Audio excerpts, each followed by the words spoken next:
What the frick is up, mother freakers? It's good to see ya. Coming back at you from the backyard. Your bloodline, man. Let's talk more about bloodlines and what that means for your financial future, financial freedom. Okay, for your wealth, right? For your future children, your children's children, your father, your grandfather, your ancestors, man. So your bloodline is everything. And in certain parts of the world, people are more in tune to this than the West. All right. So, I mean, like literally, right? Like not even joking. Some countries, they're just like all up about this. They think about their lineage and where they came from and how that's impacting them and how that impacts their social class. But here in the West, in the United States, a lot of these countries, people don't think about it. They don't think about that, man. They just spawn in and they go on about their life. They do drone behaviors. They're an NPC, you know. But hey, like your bloodline, it really does matter because who your parents are, who your grandparents are, great grandparents were, and so forth and so have you, that is going to set the tone for your life. Okay, so if you spawn in and you had a really solid set of great grandparents that they did super well, man. They made a bunch of wealth. I mean, look at the Kennedys. To finish that thought, though, that's going to set you up, man. The Kennedys. So they earned their money through Prohibition, right? Through smuggling, alcohol running during Prohibition. And I don't really agree with Prohibition. That's kind of crazy when you think about it. So the Kennedys made their wealth technically through illegal activity. That wealth then translated down and trickled down to their heirs and then their heirs. And what that wealth did was built power, the ability to garner influence. And you see what happened, you know, there's a bunch of them that rose into prominence. JFK, RFK. Now you have RFK Jr. The Kennedys are an old political dynasty, but they're still around, right? They still have money. That didn't just go away. I mean, I'm assuming so. I mean, you look at RFK Jr., he's clearly, I don't know, he's fricking around, getting into government to do something. You know, he's not just, shoot, I don't know. Point is, a good bloodline started all of that sequence of power and wealth. So you may be sitting here thinking, you know what, dude, like, my bloodline, they fricked off, dude. They just fricked around. They wasted time. And I don't know, they just sat in the forest. They couldn't rub two sticks together. And so here I am, fricked up, and I'm trying to figure out what to do with my life. I'm trying to figure out what occupation I need to do to make the green paper that I require to live and that everybody wants from me. It seems like everything is about money. Nobody wants to talk to you unless you got money, or, you know, it's just weak bloodlines, dude. So essentially, when I evaluate my own bloodline, my great grandfather, he was the real hustler, man. Apparently, he was a farmer and he made money during the Great Depression. I don't know how he did that.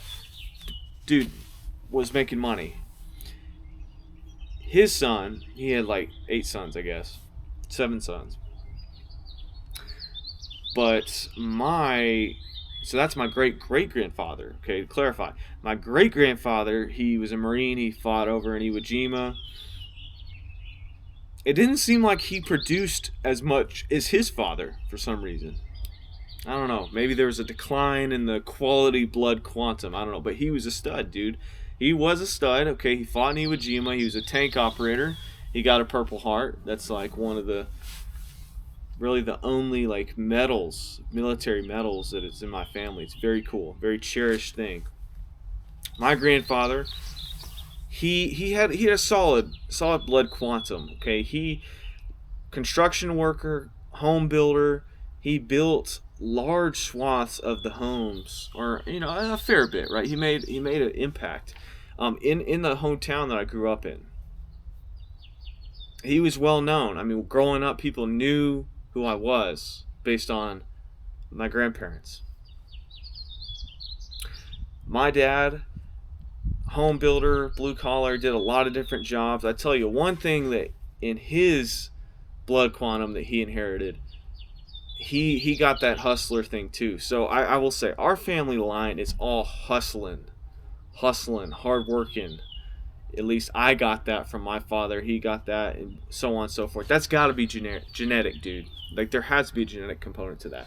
So I didn't necessarily just inherit wealth yet. I will get to inherit some wealth. Hopefully not too soon. I want my parents to live a long time. I want the rest of my grandparents, they're still alive, to live a quality life as long as they can. All right. I'll inherit some, but there's not gonna be like this crazy bloodline of of of wealth coming my way right now. Obviously, right now I'm toiling the frick away. All right, there was some decent effort by the ancestors, but it takes time, I suppose, right, to trickle down. Here I am. I hustled, got the hustle mentality. Genetics has to be.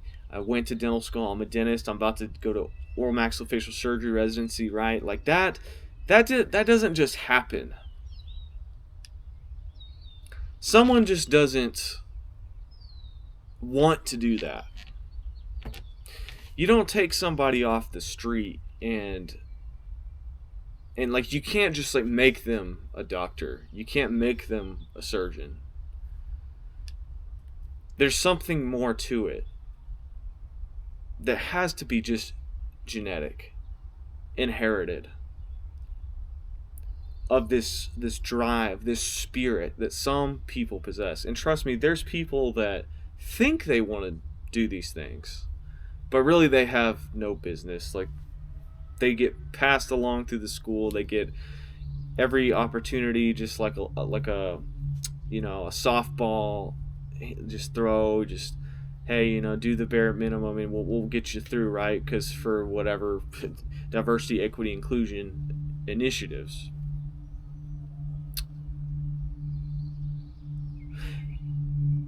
There's got to be a genetic thing to this, man. And I'm not trying to get all weird on you and talk about like weird stuff and in the isms and be down on certain people. I'm not, okay?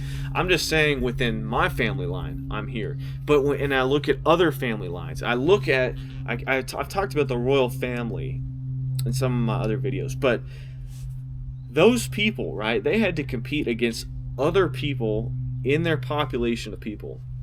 And somehow or another, they were able to maneuver and marry certain people and along the line. And I'm not saying like every single, like the royal family has changed hands, right? You had like Edward the Confessor, the early on Anglo-Saxon king, like the first king to really unite Britannia, right? Then you had William the Conqueror, who he was a Nordic guy who became essentially a francophone from Normandy. The Nordic people had been in northern France for 200 years or something. They learned French. They became integrated into the culture. But that bloodline, they came in, they beat back the Saxons. So that was a thing. Then you had like an era of like this may have been before the William the Conqueror. There was an era of the Danelaw. So there was a Danish king that ruled in the United Kingdom. And then you had different eras, like you had you had Scottish kings. You had William of Orange, who was Dutch, but I mean those are essentially Germanic Anglo people as well. So like God's providence guides history. His design is guiding history.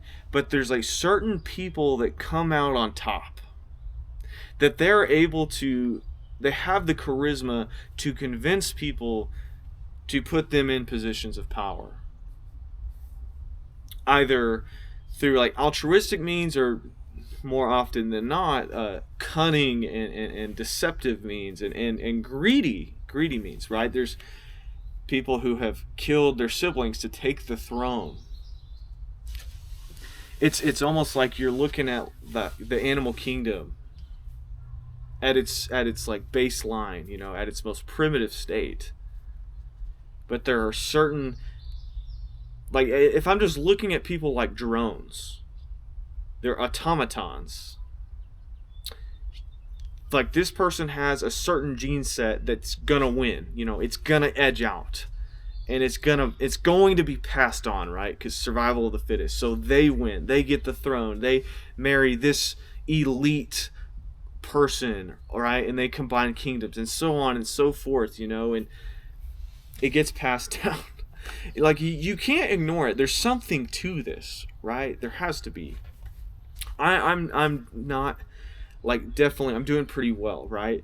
But someone would maybe look at me and think, and look at my parents and who their parents were, and there's something to this, man.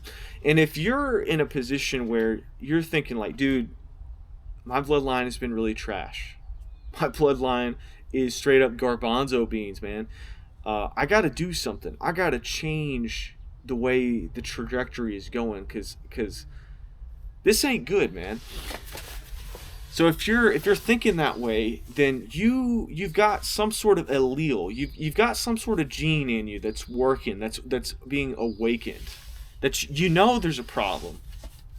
So you're looking for a solution. Oftentimes, like, people that change their bloodline, they change their family tree. There's no get rich quick. There's no easy. Someone who doesn't come from any resources, I'm talking zero resources. A path that makes sense is the military. And there's plenty of problems with the military, There's problems with everything. But you start out low. You get in there. You take advantage of all of those benefits that they have. You get a college degree, right? You start out as enlisted. Maybe you get a commission. You become an officer. You do your time, and maybe you just do your time, do your contract, get some benefits, and go out, and then that gives you the skills to start a business. Or maybe you go the full 20 years. Then you've got a retirement. You've got health insurance. You've got any other benefits, and you're set. You're set up. You've got a platform. You got a foundation for your bloodline to build off of. Because there's plenty of people that started poor and then became rich. There's plenty. Most millionaires don't come from money, but they are created. They're forged out of pure desire and determination to do exactly what I'm talking about, is to improve your bloodline. So many people are stuck, they're stuck, and it's a never-ending cycle, so to speak, and it seems inescapable. And unfortunately, there's going to be a lot of people that don't escape it. They don't, because they're asleep at the wheel. They don't want to do the hard work. They just want pure gratification and pleasure all the time, man. They're the ones that go into the gas station and get an $8, $9, whatever it is, $12 pack of smokes every time. They go get the beer, $25 a beer. They don't even think about it. But I gotta have my beer. That are smoking weed uncontrollably.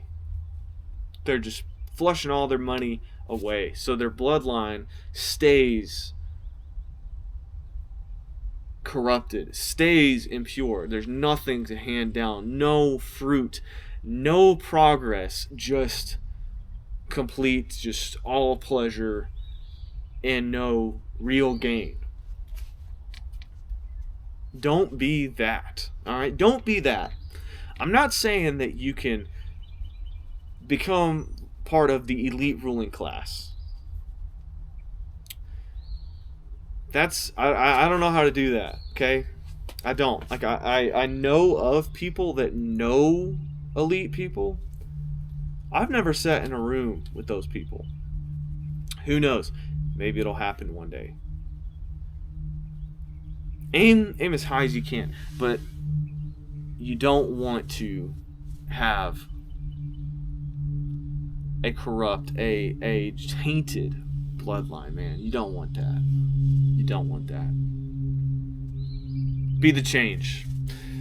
With that, I will leave you. I hope I earned your subscription. I hope I earned your like, and I hope I earned your comment. Let me know what you think below.